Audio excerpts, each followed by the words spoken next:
O que os candidatos à presidência do São Paulo pensam sobre contratar Rogério Ceni em janeiro do ano que vem? No vídeo de hoje do canal do Nicola te trago a resposta. Quero falar também a respeito de um pacotão de reforços que o Cruzeiro busca, com Scarpa, Potker, Wellington, entre outros. Vou falar também sobre o salário de Ricardo Sapinto. Que história é essa de que ele ganha 100 mil euros por mês? Isso confere? Para fechar, ainda quero te falar sobre a audiência do Fortaleza contra o Ceará na final do Campeonato Cearense e a situação envolvendo SBT e Globo. O SBT deu um jeitinho de escapar da concorrência da Globo nos Jogos de Libertadores.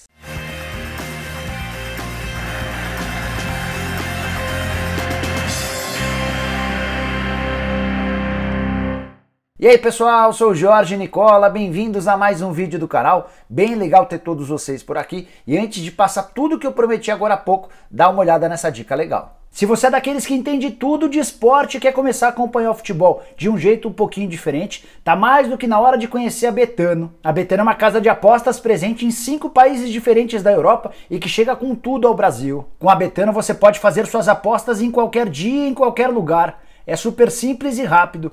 Basta acessar o site pelo computador, celular ou até fazer o download do aplicativo disponível para Android. Acessando o site, além das dezenas de esportes e mercados disponíveis, você ainda tem a chance de participar de missões semanais e ganhar bônus e prêmios sem depender dos resultados. A Betano oferece ferramentas únicas, como o Match Combo, que permite combinar mercados diferentes no mesmo jogo, como o caso de Internacional versus Flamengo. Ativando a opção é possível selecionar, por exemplo, empate e menos de 2,5 gols no jogo. E após colocar o valor da aposta, R$ 50 no caso, é só confirmar e começar a torcer. Apostar na Betano é facílimo. Cadastre-se agora mesmo no site betano.com através do link que está na descrição desse vídeo e receba um bônus de boas-vindas de 100% do seu primeiro depósito. E não se esqueça, apostar deve ser algo divertido sempre. Se deixou de ser, tá mais do que na hora de você parar. Jogue sempre com responsabilidade. Betano Brasil, o jogo começa agora. Bora começar o vídeo falando sobre a última quarta-feira, confronto entre Fortaleza e Ceará, com vitória e título do Fortaleza, vitória em campo por 1-0. Fortaleza já havia vencido a partida de ida por 2-1 e se sagrou bicampeão estadual. O que eu queria te contar é sobre a guerra da audiência na quarta-feira. E a Globo deitou e rolou na concorrência com esse grande jogo envolvendo o Ceará e o Fortaleza. Foram 38 pontos de média, com picos de 42 pontos de audiência. Não deu para concorrência. Tanto que a Record, com novelas e também com a reality show A Fazenda, conseguiu 6 pontos e ficou no segundo lugar no Ibope. Já o SBT, com um confronto envolvendo o Flamengo e o Júnior Barranquilla na Libertadores, ficou só no terceiro lugar e registrou média de audiência de apenas 4 pontos. Só para você entender a paixão do povo cearense pelos times locais, 42 pontos de pico para Ceará e Fortaleza, 4 pontos de média de audiência para o confronto entre Flamengo e Júnior Barranquilla. Bora ajudar o torcedor vascaíno a entender o que há de verdade na história de que Ricardo Sapinto e os membros da sua comissão técnica ganham 100 mil euros por mês. Isso equivale a mais ou menos hoje a 650 mil reais mensais. Sim, o euro tá caro pra caramba, chegou a ter R$ 6,53 na sexta-feira. Conversei com 2 pessoas do departamento de futebol do Vasco envolvidas, que fizeram participação ou que tiveram participação na contratação do técnico português, e a informação que chega é que o Ricardo Sapinto e todos os membros da sua comissão técnica ganham menos do que o Vanderlei Luxemburgo e do que o Abel Braga. Quanto isso significa? Algo na casa dos R$ 450 mil reais mensais, repito, incluindo o Ricardo Sapinto e todos os membros da comissão técnica. Esse valor é bem inferior, R$ 200 mil reais inferior à informação primeiramente divulgada. Só para lembrar que o Ricardo Sapinto estreou contra o Corinthians no meio de semana, derrota em casa por 2-1, com gol do Corinthians no finalzinho, gol do Everaldo, gol que causou até alguma situação estranha no Corinthians, porque Matheus Vital e Luan não comemoraram o gol. Te contei mais detalhes nessa história. Em relação ao Vasco, Vasco correndo o risco de entrar na zona do rebaixamento, mas com jogos a menos, e deixou uma boa impressão. Mesmo na derrota contra o Corinthians, foi um time muito intenso que buscou gol especialmente no segundo tempo. Bora contar uma novidade exclusiva para você que acompanha o canal do Nicola. O Cruzeiro está em busca de um pacotão de reforços. Nos últimos dias, a diretoria e o técnico Filipão mapearam possíveis reforços e a ideia é trazer jogadores experientes com a promessa de que o Cruzeiro vai ter ajuda de um mega investidor, o Pedrinho BH, que é dono de uma rede de supermercados bem grande no estado inteiro de Minas Gerais, se dispôs a ajudar financeiramente o Cruzeiro para trazer reforços. Consegui alguns dos nomes que interessam ao Cruzeiro. Entre eles, Gustavo Scarpa, do Palmeiras, William Potker, do Internacional e um volante. O volante tem várias opções. Já foram inclusive contactados o Wellington, volante do Atlético Paranaense, o Thiago Santos, que pertence ao FC Dallas dos Estados Unidos, e o Júnior Urso, outro jogador que também atua na Major League Soccer, ex-jogador do Corinthians e atualmente no Orlando City.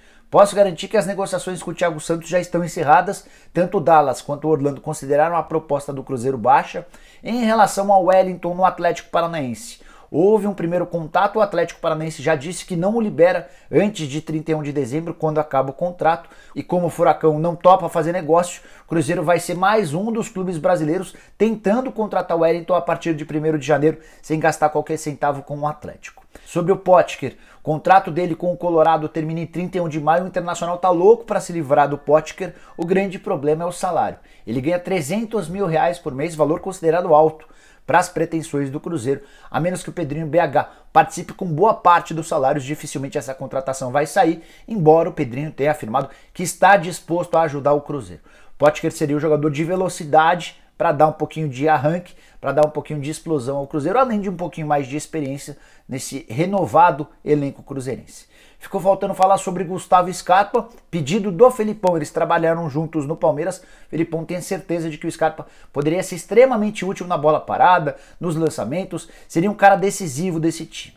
E o Cruzeiro procurou o Palmeiras sugerindo um jogador que o Palmeiras tentou contratar recentemente, o zagueiro Kaká, 21 anos de idade.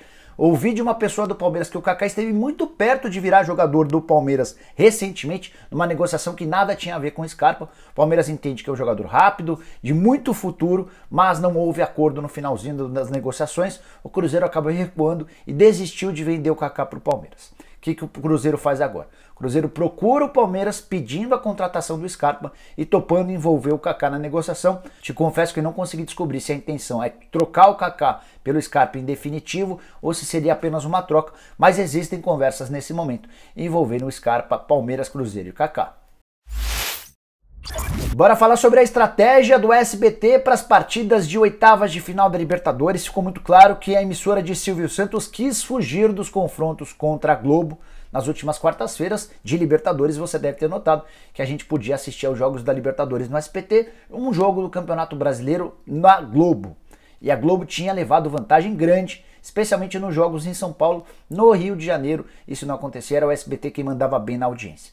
Para evitar esse problema, os jogos que o SBT vai transmitir nas oitavas de final, os 2 jogos do Flamengo contra o Racing, vão acontecer na terça-feira às 9h30 da noite. Opção da emissora do Silvio Santos, que prefere um dia em que não há concorrência contra a sua grande rival. Dessa maneira, Flamengo e Racing se enfrentam nos dias 24 de novembro e 1º de dezembro às 21h30 com transmissão exclusiva em TV aberta do SBT.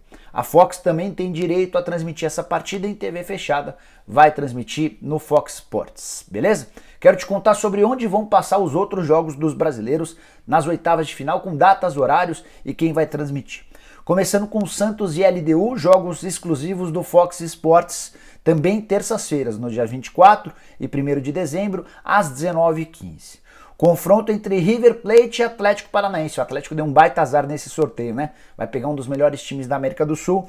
Os 2 confrontos também nas terças-feiras, os mesmos nos dias 24 de novembro e 1º de dezembro, 19h15, ou seja, concorrem em horário com o Santos e LDU. Esses jogos do Atlético contra o River Plate serão exclusivos da TV Comembol, aquele pay-per-view que foi criado recentemente a partir do momento em que a Globo e o Sport TV deixaram de exibir a Libertadores da América. Já te falei sobre Flamengo e Racing, quero contar sobre Palmeiras e Delfim, jogo do brasileiro contra um time equatoriano, às quartas-feiras, dias 25 de novembro e 2 de dezembro, 19h15, com transmissões dos canais Fox Sports. Boca Juniors e Internacional, também quartas-feiras, só que às 21h30, com transmissão da Comembol, o pay-per-view da Comembol. ficou faltando falar sobre Grêmio e Guarani, Guarani do Paraguai, jogos que vão acontecer nas quintas-feiras, ou seja, nos dias 26 de novembro e 3 de dezembro, às 21h30, transmissão do Facebook. O Facebook optou por transmitir o Grêmio. Então, de forma resumida, Santos na Fox, o Atlético Paranaense na TV Comembol, o Flamengo no SBT e na Fox, o Palmeiras só na Fox, o Boca Juniors, ou melhor, o Internacional no confronto contra o Boca Juniors na Comembol TV e o Grêmio contra o Guarani no Facebook. Bora falar agora sobre a chance de Rogério Ceni voltar ao São Paulo em 2021, assim que assumir um novo presidente. Vale a lembrança de que tem eleições marcadas para 28 de novembro. A partir de 1º de janeiro de 2021, toma posse um novo presidente. Júlio Casares concorre pela situação, Roberto Natel concorre pela oposição. Conversei com pessoas próximas aos dois candidatos para entender quais as chances de Rogério Ceni ser a prioridade para cada um deles. Quero começar falando sobre o Júlio Casares. Recentemente aqui no canal te contei que o nome do Miguel Ángel Ramírez, o técnico espanhol do Independiente Del Valle, agrada demais ao Júlio Casares. Ele tem algo que o Rogério Ceni, na visão do Júlio, não tem. Ele entende que o espanhol é menos centralizador e é mais ou menos dessa maneira que o Júlio Casares pretende tocar o departamento de futebol, com todas as áreas extremamente integradas, todo mundo dando pitaco e participação. Com o Rogério Ceni, certamente a coisa seria diferente. Rogério tem essa característica de centralizar absolutamente tudo. A palavra final é sempre dele, embora ele tenha as pessoas de sua confiança.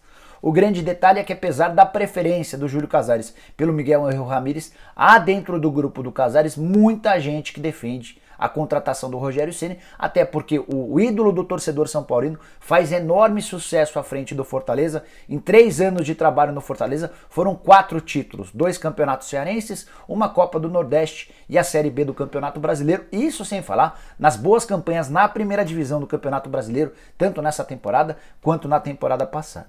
Então não dá para cravar que o Miguel Ángel Ramírez será a primeira opção do Júlio Casares, apesar da preferência do candidato, porque existe um movimento muito grande para que o Júlio contrate o Rogério Ceni. Em relação ao Roberto Natel, que concorre pela oposição, a palavra final sobre tudo o que vai acontecer no departamento de futebol será de Marco Aurélio Cunha, caso o Roberto Natel seja eleito. Há uma combinação entre o Natel e o Marco Aurélio de que o Marco será o homem do departamento de futebol. Então, contratação de técnico, de executivo e todos os outros reforços que vão chegar no São Paulo vão passar pelo crivo do Marco Aurélio Cunha. O Marco que tem excelente relação com o Rogério Ceni desde os tempos em que o Rogério era atleta do São Paulo e o Marco trabalhava como uma espécie de coordenador. A relação do Marco com o Rogério vai além das 4 linhas.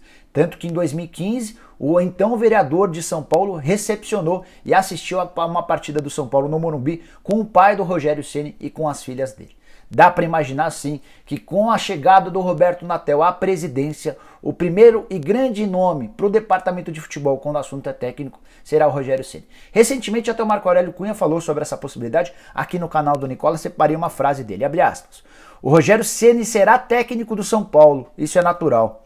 Mas é desonesto colocar nome de ídolos durante uma campanha e eu não farei isso, fecha aspas. Era o Marco Aurélio Cunha não querendo se fazer valer de grandes nomes do São Paulo para tentar atrair votos.